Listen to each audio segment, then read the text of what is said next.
on July 21st. Oh, thank you. I guess let me run it back for the record. We're going to go ahead and start the meeting and call it to order at 4:02 p.m. on July 21st of 2025. And we'd like to thank everyone for coming to the Civilian Oversight Board meeting today. And we're going to call it to order. Harrison, could you please call the roll? Derek Kilgore, Here. Kristen Griffin, Keith Rose, Present. Stephen Roback, Present. Harrison Sand, present, Sierra Simrel, President. Jennifer Whitaker.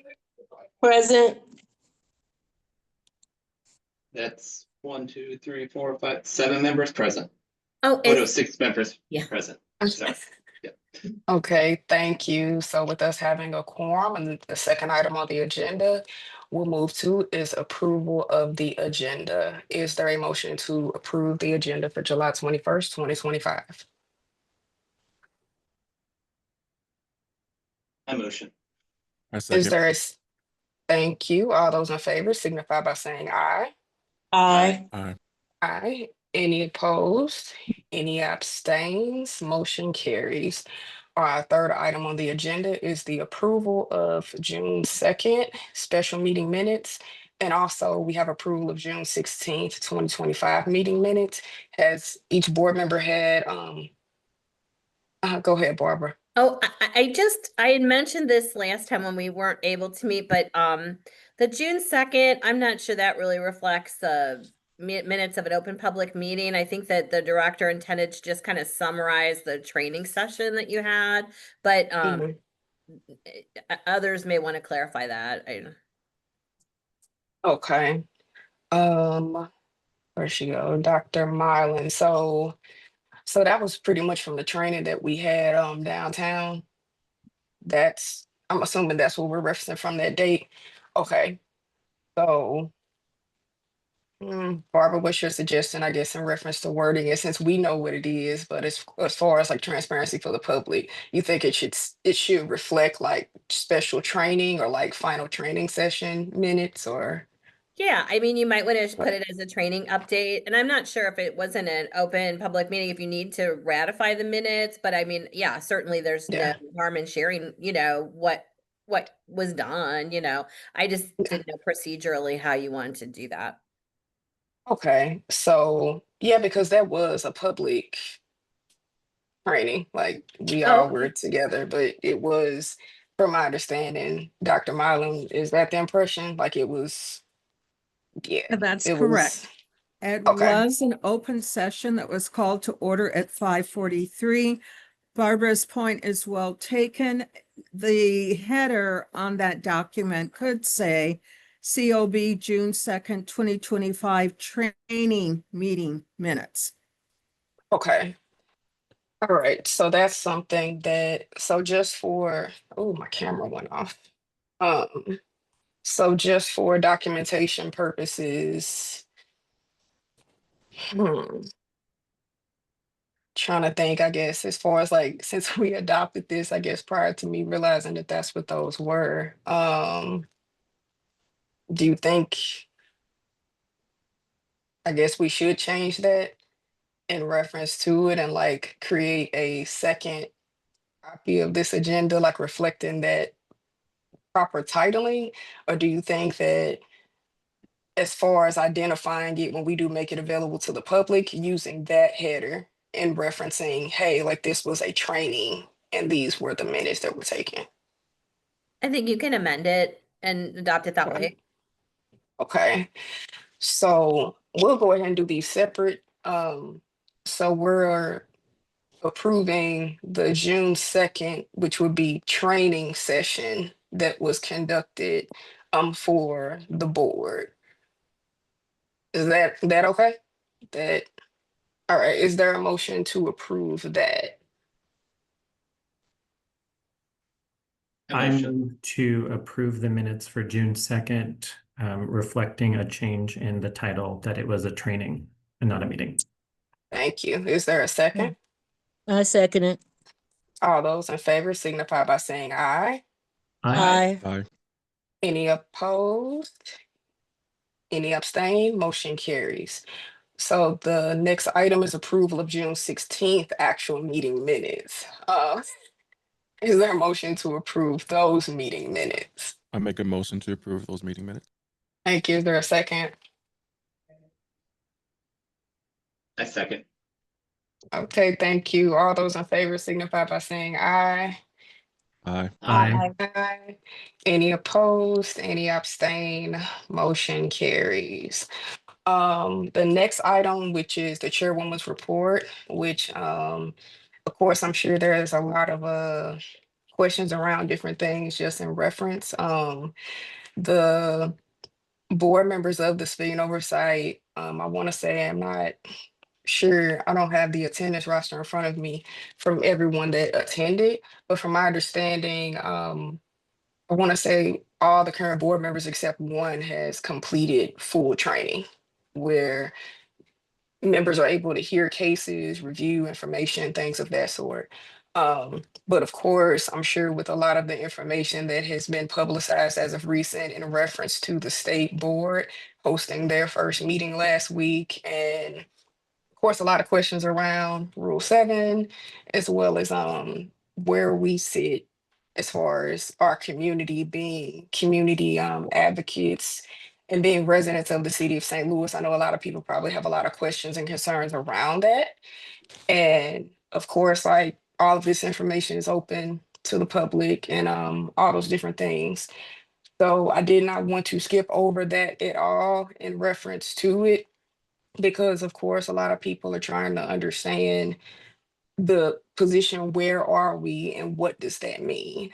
Um, and I know board members have concerns, and we are gonna have a, where's my public comment? Okay, I see it. I do have public comment where we are going to allow members of the public to speak and voice their concerns in reference to it, because I'm sure a lot of people have a lot of concerns.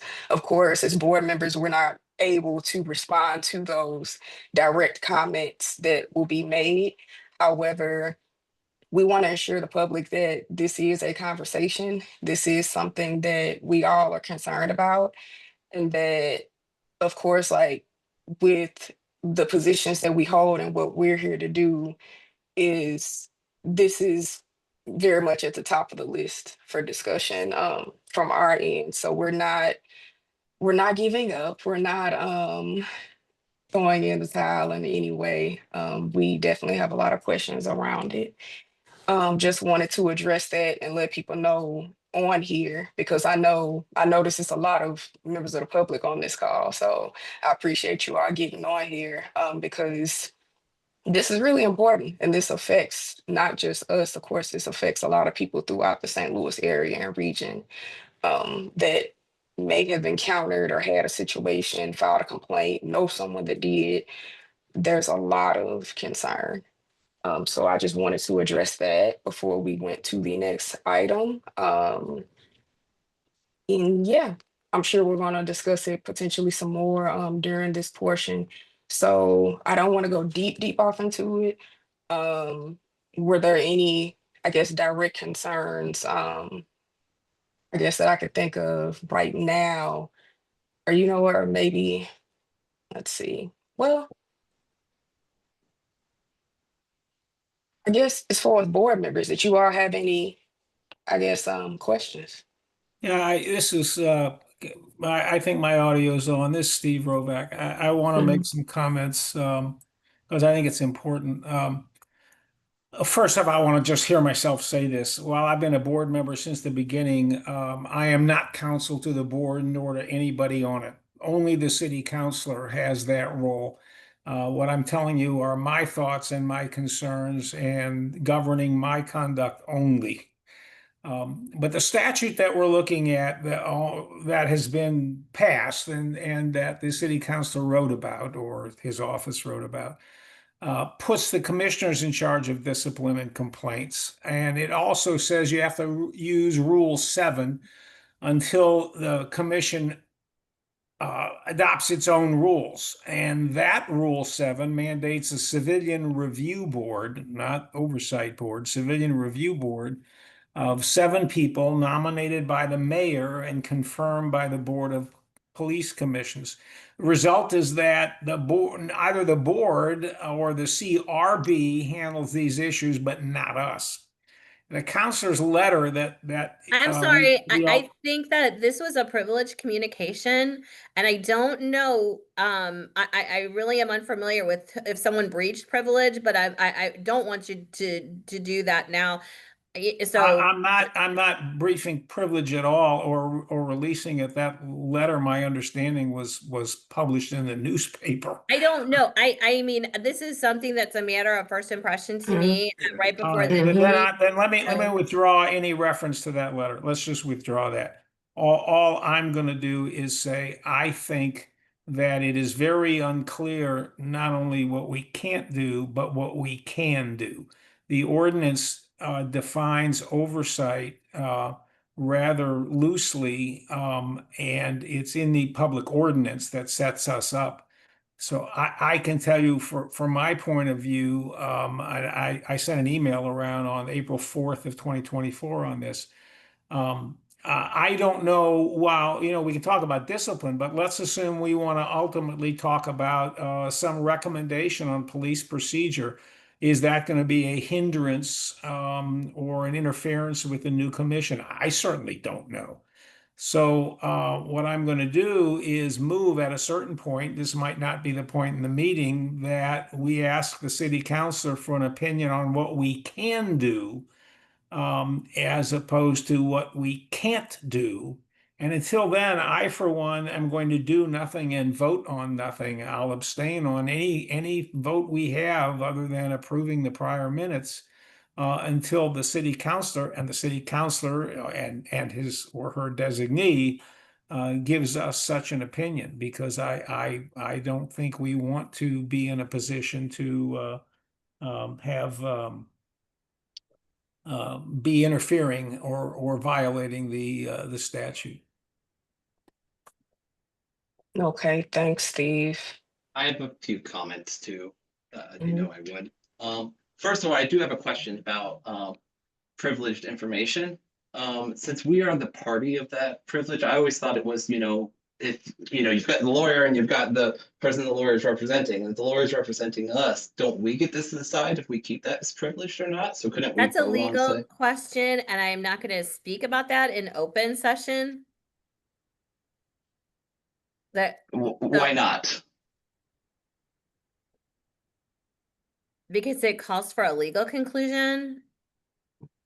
But I guess the question is, I mean, the privilege is like you're representing us. You're representing us when I you're know, but here. you want legal advice about what it means to breach a privilege and whose privilege it is, and those are things that we could discuss in a closed session, but not in an open public session, But why can't it be in the open public? because you want legal advice. Yes, but I don't understand why that stops it. Harrison, I think you could raise in a private closed session the matters that you're discussing with Barbara, and if in fact the board wanted to waive privilege, that's a different issue, but that has to be decided in a closed session first.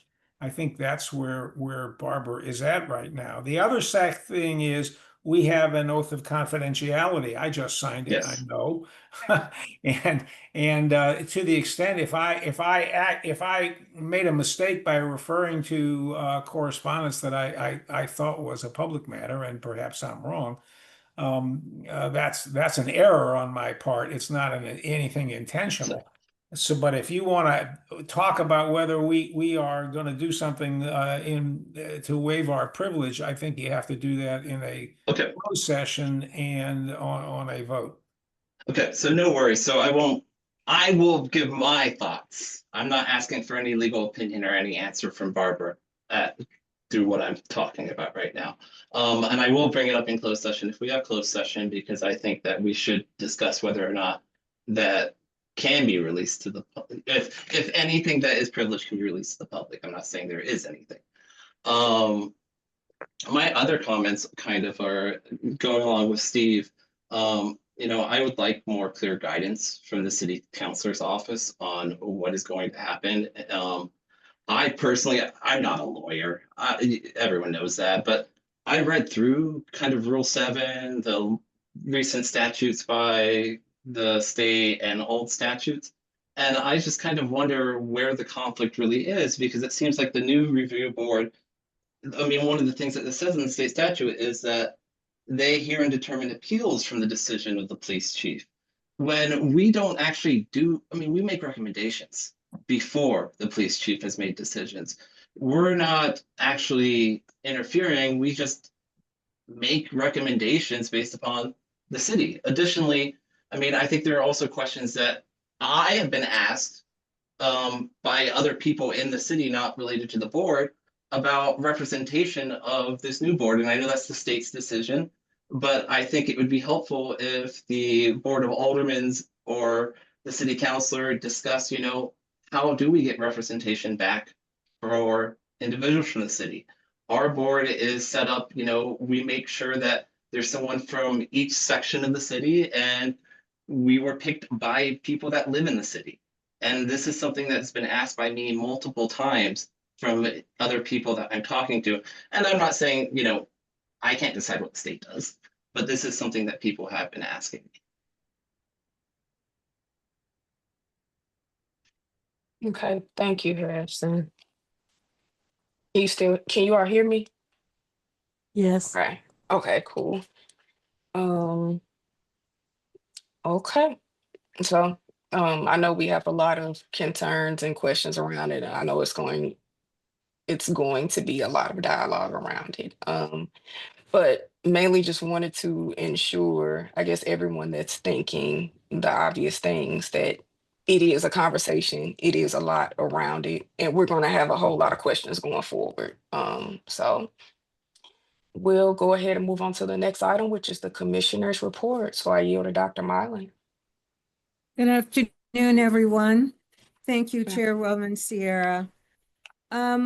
We have been in discussions with Harris Stowe, and we will be having another meeting this week. We have suggested to Harris Stowe that we enter into a memorandum of understanding. The memorandum of understanding just sets forth the framework of how we will work together. Harris Stowe has agreed to be a host site for our roundtable programs when we have in-person roundtable programs. That program will be held at the Emerson Theater, and we are just delighted that we have this opportunity to be able to work with them around our roundtable programs. The Strategic Alliance purpose is to support our organization as well as Harris Stowe to have a mutually beneficial relationship that leverages the strengths of both Harris Stowe as well as the Division of Civilian Oversight. We also believe there may be some opportunity for us to have a student intern from Harris Stowe. We do have a need for marketing assistance, and we will be discussing that opportunity further with Harris Stowe. We will be looking to support this alliance because we believe that it is an opportunity for students to become acquainted with city government, also with public safety. And I am pleased to report that the Director of Public Safety has indicated that he would be willing to meet with the student should we proceed in getting an intern involved here at our office. So that's where we are with the memorandum of understanding on the strategic alliance with Harris Stowe. If you have questions, I'm certainly willing to respond to your questions. Prior to receiving the communication from the city councilor, we had once again, I don't want to encourage anyone to breach any kind of attorney-client privilege.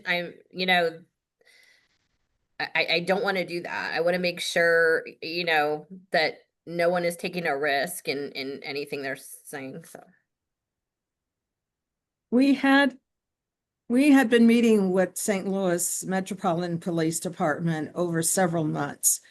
From my perspective, I thought this was positive, that it contributed to us being able to discuss matters that we're concerned with as it relates to the investigative process. But since we have been cautioned to not have any activity as it relates to the police, I am wondering if we should proceed with this meeting. I wanted to hear the discussion by the board on this evening before following up. Initially, we were meeting on the second Monday of the month, but after having a discussion with the representative from the police department, we honed in on scheduling the meeting on the 23rd, which would be later this week. But I don't know if we should have that meeting because I don't want anybody to get any viewpoint or opinion that we're engaging in activity that we should not be engaging in. And actually, so that's all I can say about that. In regards to our reports, we do have a report that is due by both COB and DFOB. And I believe that Dotlin is on this call, and I'd like to ask her to please provide the information about the reports. Okay, the COB board is required to have an annual accountability report. Has it agrees with the work plan. Last meeting, it was mentioned that information is needed. I have not heard from anyone as of yet regarding that, but that report is due to publish August of this year. Dotlin, can you also speak about our conversation with St. Louis University and where we are with getting an intern from St. Louis University? Our conversation with St. Louis University is with reference to obtaining an intern that will help me to work on the data analytics portion so we can start looking more deeper into the numbers, gathering the correct data, manipulating that so we can get caught up with the reports that are delinquent.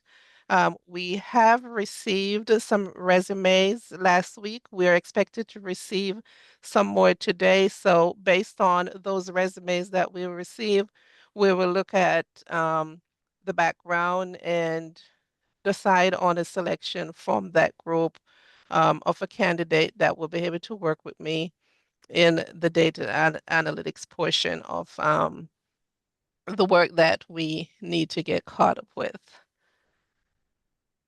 Thank you, Dotlin. The other agenda item is regarding the reception area to support that area to be more secure. We have had situations that have occurred in the office, and we have been in touch with the city's facility maintenance crew. And actually, they were able to obtain a bid for us for the renovation. And we've decided to let the city maintenance provide the update because it'll be a lot cheaper. As a matter of fact, it'll cost us less than $5,000 for the renovation. And the bid that we had was it was over $20,000 for that bid. So we have not received a date for the renovation to take place, but we're going through the process, and the 2026 budget fiscal budget just was approved. So you'll hear more about that soon. You should have received in your meeting packet my June monthly report. We will be preparing a July report. In a meeting that was held with the Director of Public Safety, Director Dace, and Mayor Spencer, One of the ideas that surfaced at that meeting was a complement of first responder. We have been in touch with the mayor's staff members regarding complementing a first responder. We'll have to get clarification to make sure that a first responder includes the police officers as well as emergency staff members and fire members as well. We have provided a design for the appreciation certificate. That certificate would be signed off by the mayor and also by the director of public safety. Because we've had the tragic situation of the tornado, a lot of things have been put on pause as the city seeks to support our neighbors who were impacted by the tornado. So you'll hear more about that. And now I would like to call on Ruby, who is going to provide you information about how we came into becoming the Civilian Oversight Board. Ruby? Well, thank you, Dr. Mylan. I have to admit, I'm a little bit confused about how we handle this segment of our presentation. I will just say that the idea to review certain reference points came about as a recognition of both the Civilian Oversight Board new members, as well as the Detention Facility Oversight Board new members, completing the training and orientation mandated by the ordinances.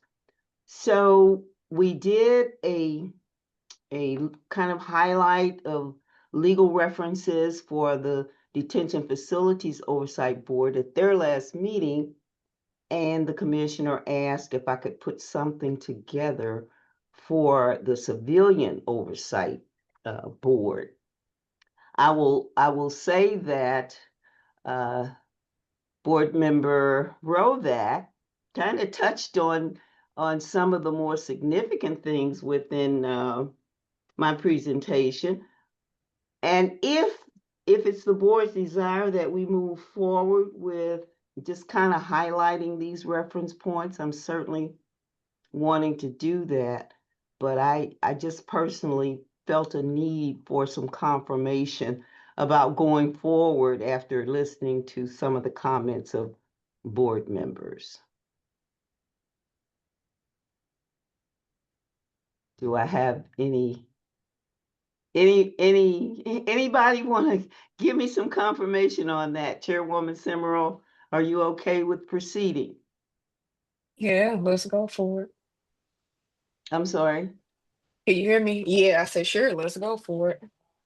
Okay, and I'll try and be as brief as possible because much of this is old news. I would say that there have been several years of community activism and advocacy around the need for civilian oversight of police officers. And certainly the police shooting death of Michael Brown was an impetus for Missouri to kind of get on board with the whole concept by enacting Section 590.653 of the Missouri Revised Statute. And it's that statute that was passed in 2000. And that's why I don't know what's going on, but it looks a little fuzzy from where I am. I'll just go for it. So that statute did in fact go back to the first somehow. That statute did in fact give cities and counties, cities not within a county, which means St. Louis, whenever state legislation references a city not within a county, they're talking about St. Louis, Missouri, because St. Louis is the only city in the state that is not within a county. So anyway, this was the authorizing statute for the creation of a civilian review board, and that became effective August 28, 2000. And Section 2 of that provision gave the specific powers that the city had, the review board would have in terms of receiving, investigating, and making findings, recommending disciplinary action, that sort of thing. Moving on, after that authority was given by the state of Missouri, the City of St. Louis Board of Aldermen passed then the ordinance 69984, which actually did create and establish a St. Louis Civilian Oversight Board. It was very detailed in stepping out structure and functions with the primary purpose and intent of enhancing transparency, accountability, and public trust in the St. Louis Metropolitan Police Department. It basically set out a framework for civilian oversight of police misconduct investigations, requiring fairness and impartiality while fostering the community participation in law enforcement oversight. So then that original ordinance was amended. I just mentioned that there was minor kind of changes to the original ordinance, and primarily it focused on expanding the length of time for the Civilian Review Board to act after receiving IAD's findings and recommendations. And that was effective 2017. Then after that, Section 590.502 RISMO, and I believe this is what is often referenced as the Police Officers' Bill of Rights. It sets out all of the various due process initiatives that has to occur prior to or during a hearing that would impact a law enforcement officer's, right to continue to work, suspensions and all of that. All of that spelled out in 590.502. Then after that, and that was effective August of 2021 at the state level. So then there was Ordinance 71556, which repealed the previous ordinance and amended by 70532, which provided for independent investigations of law enforcement misconduct and use of force incidents. It gave the board power to issue discipline as well as subpoena powers, and it reconstituted and provided staff support for Civilian Oversight Board, as well as the coordination and staff support for the Detention Facility Oversight Board that was created under a prior ordinance 71430. So 71556 also established the Division of Civilian Oversight within the Department of Public Safety, and it authorized the creation of a public integrity unit that was to be directed by the city circuit attorney. Again, the purpose was to improve accountability and transparency in the city St. Louis Police Department, and by creating a support arm for civilian oversight. That was effective in September of 2022. However, the St. Louis Police Officers Association and others filed a lawsuit in the case that's cited in the 22nd Judicial Circuit here in the city of St. Louis. Their primary argument was that the ordinance granted the Civilian Oversight Board excessive power to discipline police, and something is missing from there. But that was essentially their argument. It was just too much power for a civilian review board. And so on September 22nd, the court prohibited the city of St. Louis from engaging in civilian oversight based on a preliminary injunction. And in the injunction, the court stated the evidence presented at the hearing did support a finding that the portions of the ordinance related to investigation, information sharing, and discipline would not become effective until appropriate rules and procedures were drafted, as was stated in the ordinance. I have to apologize for how this is coming out. I did it in a PowerPoint and somehow it came out in an Adobe. So forgive me for the formatting, but we'll move right along. So in response to the pending litigation brought by the St. Louis Police Officers Association, Ordinance 71647 was passed by the Board of Aldermen, and it repealed Ordinance 71556. Again, reconstituting and providing staff support for the Civilian Oversight Board, provided coordination and staff support for the Detention Facility Oversight Board, which had been created previously. And the ordinance also established the Division of Civilian Oversight, again within the Department of Public Safety, and authorizing that public integrity unit. That became effective March 4th of 2023.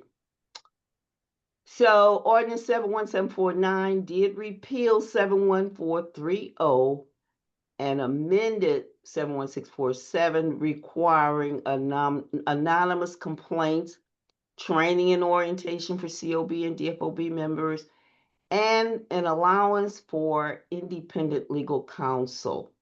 It also required the appearance of certain city officials that requested stays of investigations by the Division of Civilian Oversight investigators pursuant to a non-interference provision within the ordinance. So it basically said, once you request a stay of an investigation by DCO, you needed to appear before the respective board and explain the conflict or explain the continuing conflict for why that particular complaint investigation needed to be stayed. That became effective in December of 2023. After that, the former mayor, Tashara Jones, issued an Executive Order 79, further clarifying dates on which certain events and activities of both the boards were to have certain things completed, and that was June 5th, 2024. For example, board work plans and board rules and the MOUs with the other elected officials for access to certain records. That was stepped out in Executive Order 79, which was effective March of 2024. So then the state amended Section 590.653. Remember, that's the original state authorizing statute. And primarily, I don't know what's going on here, but I can't read that. But the gist of that amendment was to limit the Civilian Oversight Board's authority to simply receiving. Can we go back to that, please, Answa? Yeah, to simply receiving, investigating, and making findings and recommending disciplinary action upon complaints by members of the public. That was effective in August of 2024. And the guidance that we received was that the authority the Civilian Oversight Board may have had with respect to independent investigations and subpoena power and some of the other authorities that was granted in that last ordinance was preempted by this particular revision in the state law. Okay, now we can go on to the others. So that brings us to House Bill 495, just in relevant part, because as you know, that was an omnibus bill, public safety bill that had lots and lots of provisions, but I was focusing in on excerpts that specifically apply to civilian review.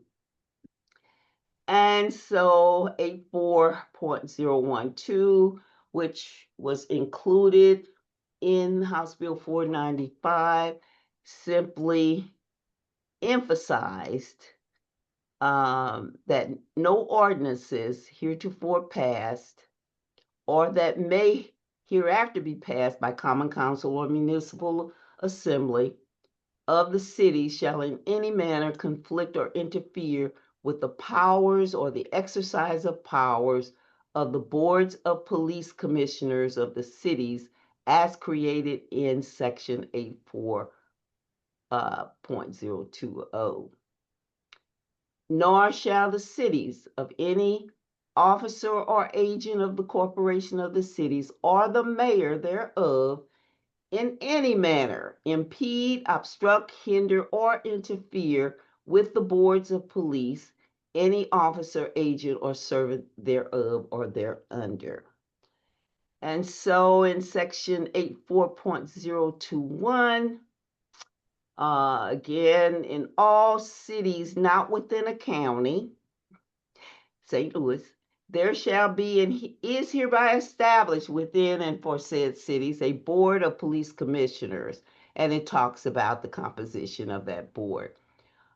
In subsection 6.3 of A4.1020, it specifies that the board of police commissioners would hear and determine appeals from the decisions of the chief of police on disciplinary matters arising in the department pursuant to 590.502, that's the Bill of Rights, until such time as the Board of Police Commissioners adopts other investigative and disciplinary policies and procedures, discipline and investigative procedures for commissioned and civilian employees of the police force shall be regulated by Rule 7 of the Police Manual of the Police Department in effect as of November 4th, 2013. So it authorized the boards of police to make such rules and regulations not inconsistent with 84.010 to 84.340, as they may judge for the appointment, employment, uniforming, discipline, trial, and government of the police. And at the time of the effective date of this act, and until such time as the board adopts other investigative and disciplinary policies and procedures for commissioned and civilian employees of the police force, shall be regulated by Rule 7 of the Police Manual in effect as of November 4th, 2013. So then the subsequent sections talks about what happens to the mayor or common council or municipal assembly of the cities or other persons who forcibly resist or obstructs the execution or enforcement of any provisions of these sections, or who disperses or fails to disperse any money, or who hinders or obstructs the execution thereof, or who hinders or obstructs the organization or maintenance of the Board of Police Commissioners or the police force therein. There's something else in there. Or who delays or hinders shall be subject to a penalty of $1,000 for each offense and shall forever thereafter be disqualified from holding or exercising any office or employment whatsoever under the mayor or common council or municipal assembly. And this House Bill 495 became effective March 26, 2025 because of an emergency clause. So let's look at Rule 7. Rule 7 basically is the St. Louis Police Department's policy enacted way back then to establish a system of complaint and disciplinary procedures which will maintain the integrity of the department by ensuring a prompt and fair disposition of complaints.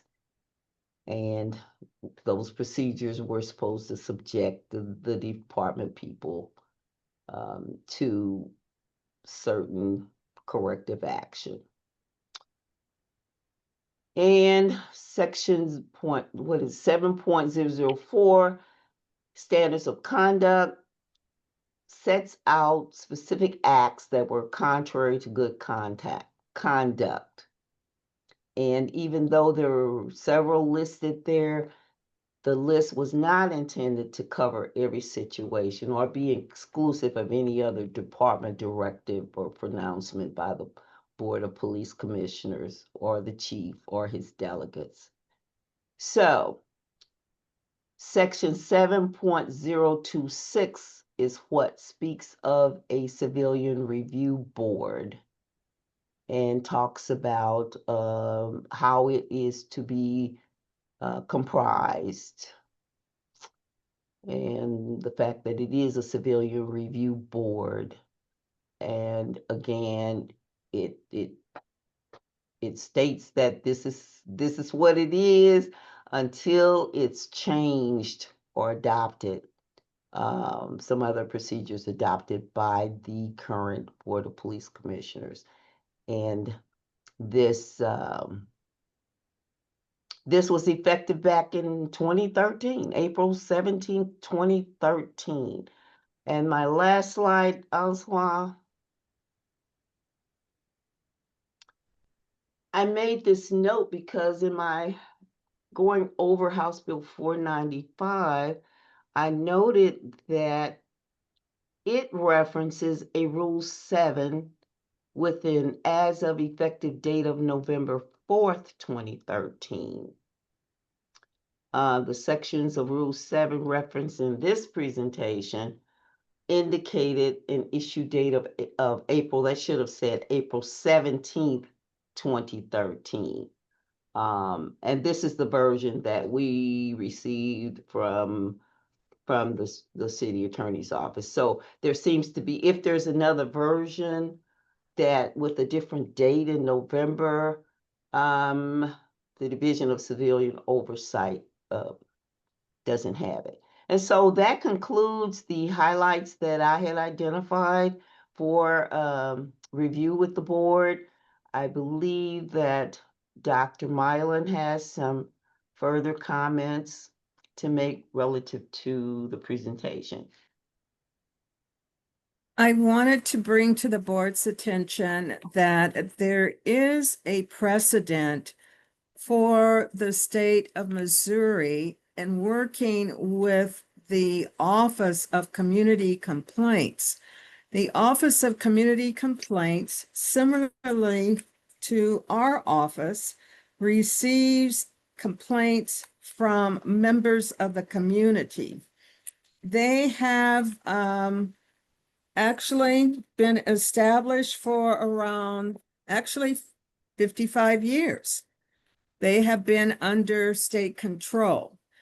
And on their website and looking at their history, it sets forth that under the authority of the Board of Police Commissioners, the Office of Community Complaints is a non-police civilian oversight agency handling complaints of misconduct against members of the Kansas City, Missouri Police Department. And go on and further state it is their policy to take complaints regarding bias-based policing, discourtesy, excessive use of force, harassment, improper member conduct, and improper procedure against any employee of the Kansas City, Missouri Police Department, whether a sworn officer or a civilian officer. And they have a mission statement. And in their mission statement, it states to encourage members of the community to file complaints when they feel they have experienced police misconduct, to encourage active participation by all parties in the complaint process, to examine carefully each investigative file to ensure that all efforts have been made to resolve the complaint. So there are probably about 3, 6, 8 tenets to their mission statement. I spoke to the director for the Kansas City Office of Community Complaints. It's probably been close to 2 months ago. And one of the things that he indicated to me is that they have a very good working relationship with the state office of Board of Police Commissioners. So I thought, well, this is wonderful. Perhaps they may consider, because the question becomes, how is the state Board of Police Commissioners, how are they going to operate? We already have 700 complaints. And we don't know if through the current legislation, if that legislation is going to be addressing the complaints that have been received, or if this Board of Police Commissioners will actually be receiving the complaints, receive our complaints. We just don't know how they're going to operate. But again, there is a precedent of the state working with a local office, and that office is the Kansas City Office of Community Complaints. We began talking to other civilian oversight boards within the state and extended an invitation to have a discussion with the various boards, and we had very positive response. And actually, we were moving to schedule a meeting about the planning for the Missouri regional civilian oversight boards.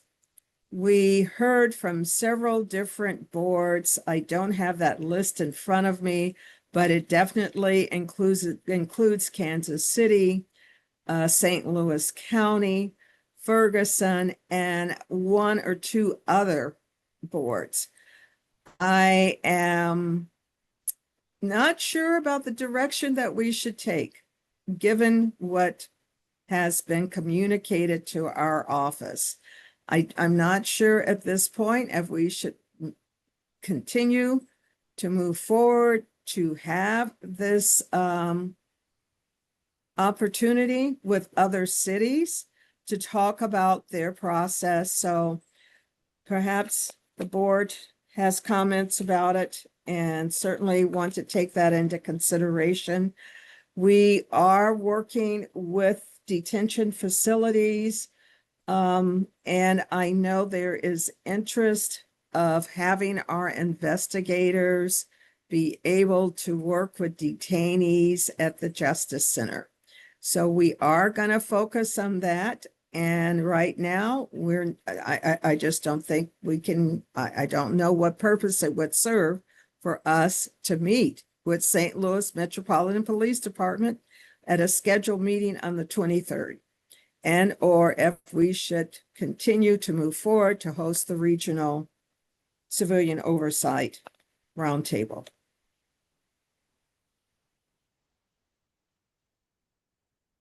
So if you have any comments regarding that, I would welcome it.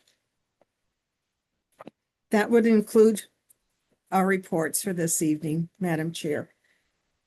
Okay, thank you. Go ahead, Keith. Thank you, Dr. Milan. So just for transparency for the public, we as a board have had some internal conversations about how to make things convenient for folks who are attending our meetings. And it seems that one of our conversations hasn't fully registered with the agenda. So while we earlier voted to approve the agenda, I myself didn't realize that one of the suggestions hadn't been put in. So I would like to actually amend the agenda. At this time, I would like to put the public comments before we go into closed session so that all of the community members who have come won't have to wait an indefinite amount of time for us to come back. And so, Madam Chair, I'd like to make that motion now to move public comments to this point in the agenda. Is there a second? I second. All those in favor signify by saying aye. Aye. Aye. Any opposed? Any abstain? Motion carries. So we're going to open the floor for public comment during this time. And of course, camera went off again. And for the sake of time, because I do see that there's a nice amount of people on here, I want to say potentially 3 minutes per person. And then we're going to go in order. Of course, it's based off of you raising your hand. Hopefully everyone knows where the hand raising feature is on your Zoom, where you go to your reactions and you click raise hand. Okay. And of course, I'm assuming potentially the host will lower your hand once. So if you're looking to speak, please go ahead and use the raise your hand. And if someone of the staff could keep track of those 3 minutes for me, that would be greatly appreciated. And we've Sarah, got, I just want to make a point. Unfortunately, I have a hard stop at this point, so I'm going to sign off now just for the matter of record. I will be out. I know you have a quorum already, so I'm going to leave now. Thank you. okay, thank you. Okay, so I see one hand raised. And just for reference again, if you're online and you do have any concerns or want to make a statement in reference to things related to the Civilian Oversight Board, we cannot comment, of course, on any cases. We're not going to, I guess, engage in discussion or comment back. We will take your statement and it will be entered into the record as far as documentation of you attending and your concern, okay? So I see Steve's hand is up first. Steven, you could go ahead with your comment and you can start the timer at 3 minutes. Thank you. Okay, thank you. Hi, my name is Stephen Hoffman. I'm an attorney, but I'm not here to give any legal advice to board members or to the board generally. I just, was disturbed by what I read in the media, and I wanted to come here and make my comments from my perspective as a citizen. So in the Post-Dispatch article, it says that the city councilor warned the board members could run afoul of a new state police takeover law if they discuss officer complaints or if they overlap with state board business. And I saw in St. Louis Magazine, I was looking for it while you all were speaking, they quoted from that letter and said that there would be penalties for a city official who impedes, obstructs, hinders, interferes with police employees. And it says that the letter says that the state has effectively eliminated the board's authority. That really stuck out to me because I don't know how the legislature effectively eliminates the board's authority. They either eliminated its authority or they didn't. And when I look at 590.653, the state of Missouri created a civilian review and oversight board system that's still in effect. I looked at the ordinances briefly where the city authorized specifically, and I thank Ms. Bonner for that review of the law. I learned some things I didn't know before. So this all made me want to look at what exactly the state board had recently enacted. And it really boggles my mind at what exactly is happening as far as is this board getting legal advice from the city telling them what they can and cannot do when the acts that the legislature seems to have prohibited are people who forcibly resist and obstruct the execution of these enforcements in these new provisions. They have to hinder or obstruct. or they have to fail or negligently or neglect to perform duties. And it boggles my mind how this board could actually do of any of that without taking some sort of affirmative act. And what are you guys going to do? You're going to stop the police from investigating things by, are you going to arrest the police as they try to investigate things? Are you going to stop somebody from going into a door, or are you going to take away their computer so they can't? To me, what the legislature has done, whether on purpose or not, is to create two parallel tracks here. You have the Civilian Oversight Board, who can conduct investigations and go about their business, and this new state board, which can do the same thing. So I don't see how, I just want to close by saying, I don't see how anything has changed. And in my opinion, this board ought to carry on with what it does. And it seems to me that the advice that they're getting from their lawyers is very strange advice. Thank you, Stephen. Is there anyone else from the public that would like to issue a statement? If so, please use the raise your hand feature if you're able to. Or if you need to turn your camera on and let us know if you do not know how to use the hand raising feature on Zoom.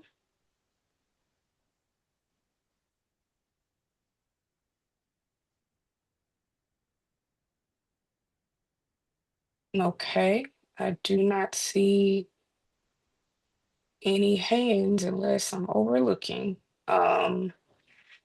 Okay, thank you for your comment. I do see that Alderwoman Pam Boyd joined our Zoom. Thank you for joining us today. Okay, we will go ahead to our next item on the agenda, which is very important, of course, as we've been advised as in reference to our discussion with our legal counsel. So we're going to go ahead and start the process to go into closed session. So I move that we go into closed session pursuant to section 610-021, 1 revised Missouri statute to discuss legal actions, cause of actions of litigation involving public governmental bodies or its representatives and its attorneys. Is there a second?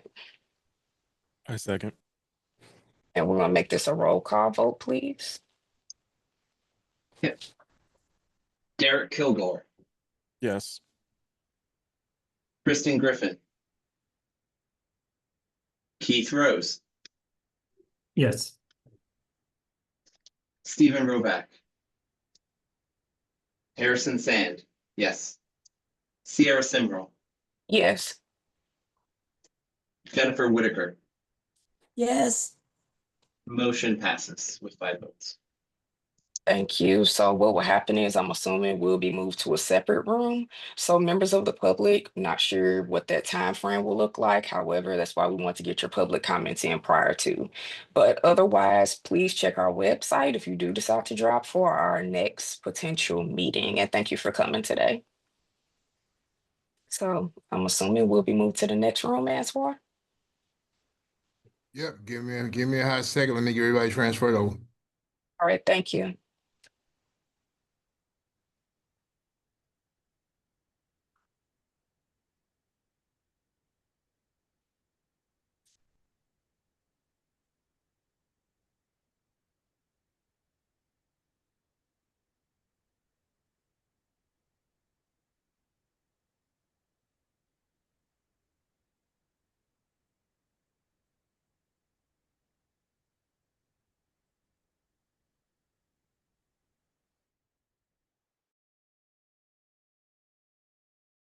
Let me know if I forgot anybody.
Okay, and we're back. Let's see if we have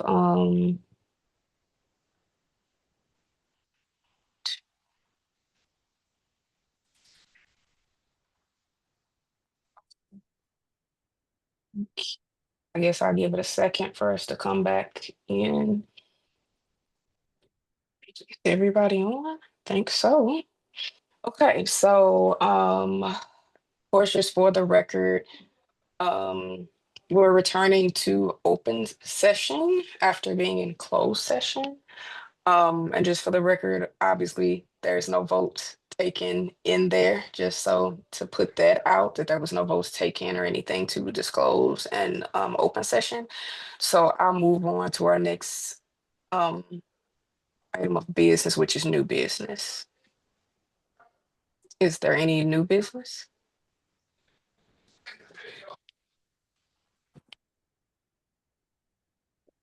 There's none, so we'll go ahead and go to our next item on the agenda, which is our next meeting.